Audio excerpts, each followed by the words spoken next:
with custom Pilates and yoga, and today I'm going to teach you how to do hip rolls on the reformer without moving the carriage.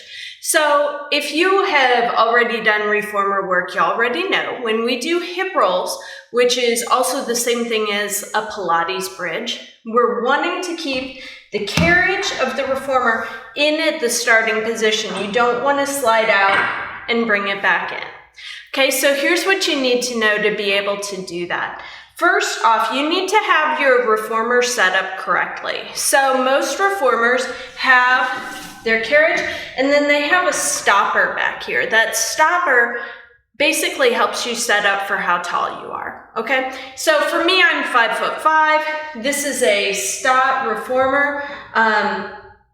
On that first stopper point is good for me. Anybody shorter than that, this is going to be good for you too. What's really important is that when you come onto your back and put your feet up on your foot bar, which is in the first position, you want to make sure your knees are right above your hips.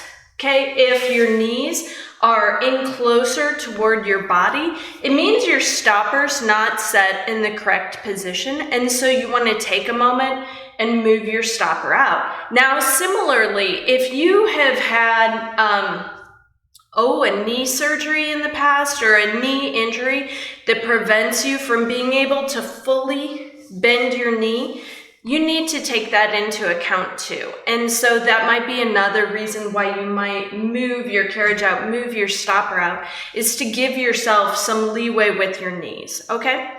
So once you get the carriage set up correctly, you're gonna put 2 springs on the reformer and you're gonna come up onto your back. Now, before we get going, I want to give you a little pep talk about hip rolls because they are one of my favorite Pilates exercises. Because if you're looking for an exercise that's going to help build core strength, this one really gives you a lot of bang for your buck. In this one exercise, you get to work your abdominals, you get to roll sequentially through your spine, you find work for your glutes, hamstrings, and inner thighs, which are often sort of ignored in core work, right? When people do core work, lots of times they might think abs, abs, abs, or back, back, back. But you need glute strength, you need the hamstrings to work correctly, and you need your inner thighs, the adductors, to work correctly too. So in this one exercise, we're doing a lot of really great things for our body and for our core strength. Okay, so let's give it a try. Oh, and when you do it on the reformer or on the foam roller, because this surface can move, it makes it a little bit more challenging. So hip rolls are great anywhere you want to do them, but when you want to kick it up a notch and really fine tune how your muscles work, you want to take it up to the reformer or you want to put your feet on a foam roller. Okay? So we'll come on up. Come on to the reformer, come on to your back. So take a moment here. You want to make sure you're not jammed up by your shoulder rest. Okay? Shoulders are nice and relaxed, shoulder blades on the back, palms press into the carriage. And the heels are in line with the sits bones, all right? Not all the way together, not all the way out here. Sits bones are kind of the narrower part of your hips. Okay, and then once you get set, kind of press your heels into that foot bar. Now you don't want to press with your hamstrings and slide that carriage out. You just want to send some energy and let your low belly relax down toward your spine. Inhale here. Exhale, tilt the pelvis. Sequentially roll 1 vertebrae at a time. And as you move, your knees are going to rotate toward the juncture of the ceiling and the wall. Inhale here. Exhale, soften the ribs to come on down. Through imprint, back to neutral. And when you come all the way back to neutral, you'll be able to tell. If something happened when you were up there and you accidentally kicked back a little bit, you will know.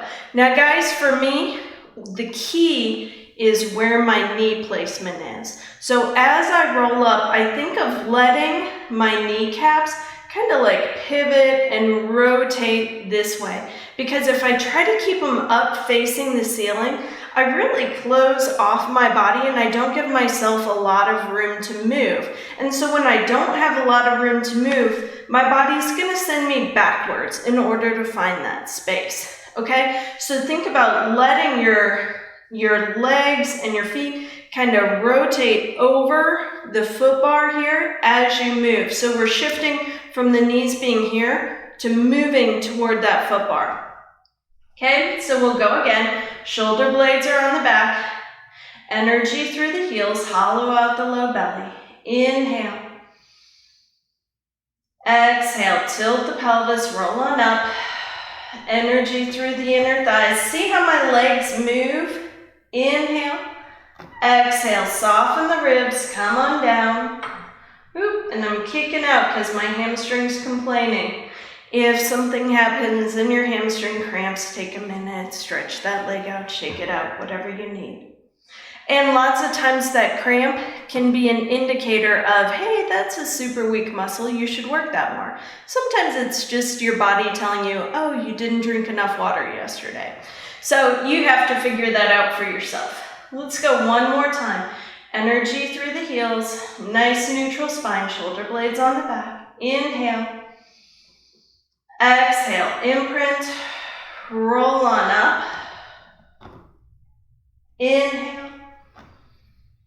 And exhale, soften the ribs, come on through, pass through imprint, and back to neutral. Good, so the goal is to keep that carriage as still as possible. Let all your muscles work. When they start feeling tired or overworked, go ahead and take a break.